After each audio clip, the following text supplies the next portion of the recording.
అమరావతి ప్రాంతంలోనే drone delivery network ఏర్పాటు చేయబోతున్నట. రాజధాని ప్రాంతమైన అమరావతి అంతటా డ్రోన్ డెలివరీ నెట్వర్క్ను అభివృద్ధి చేసేలా ఎయిర్ బౌండ్ సంస్థ ఏపీ డ్రోన్ కార్పొరేషన్ అవగాహన ఒప్పందం ఎంఓయూ చేసుకుంది. గురువారం ఢిల్లీలోని కేంద్ర పౌర విమానయాన శాఖ మంత్రి రామ్మోహన్ నాయుడు సమక్షంలో AP drone corporation MD Geetanjali Sharma, Air Bound వ్యవస్థాపకుడు నమన్ పుష్ప్ ఈ ఒప్పందం మీద సంతకాలు చేశారు.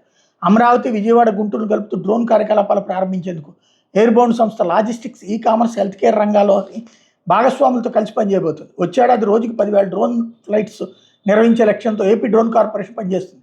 నేపథ్యంలో కేంద్ర మంత్రి రామ్మోహన్ నాయుడు మాట్లాడుతూ స్వదేశీ సంస్థ భాగస్వామ్యం కుదుర్చుకుని అతిపెద్ద డ్రోన్ డెలివరీ నెట్వర్క్ నిర్మించబోతున్నామని తెలిపారు. దీనివల్ల కనెక్టివిటీతో పాటు ఉద్యోగాలు కల్పించవచ్చని ఏపీ నిరూపించుకుందన్నారు.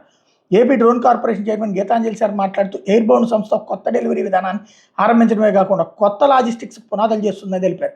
ఎయిర్ బౌండ్ వ్యవస్థాపకుడు సీఈఓ నమన్ పుష్ప్ మాట్లాడుతూ వస్తు రవాణా వ్యవస్థ స్వరూపాన్ని డ్రోన్ డెలివరీ మార్చేస్తున్నారు. 20 లక్షల ట్రక్ సామర్థ్యంతో డ్రోన్లు ఒక్కో ప్యాకేజీ ఓ ప్రాంతం నుంచి మరో ప్రాంతానికి చేరవేసే నెట్వర్క్ నిర్మించడం తమ లక్ష్యమని చెప్పారు. ఇప్పటిదాకా మనకి స్విగ్గీలు, జొమాటోలు, బ్రింకెట్లు ఇట్లాంటివన్నీ వస్తున్నాయి కదా, ఇక ఇవన్నీ కూడా డ్రోన్ల ద్వారా డెలివరీ చేసేటట్టు కొత్త సంప్రదాయం రాబోతుంది.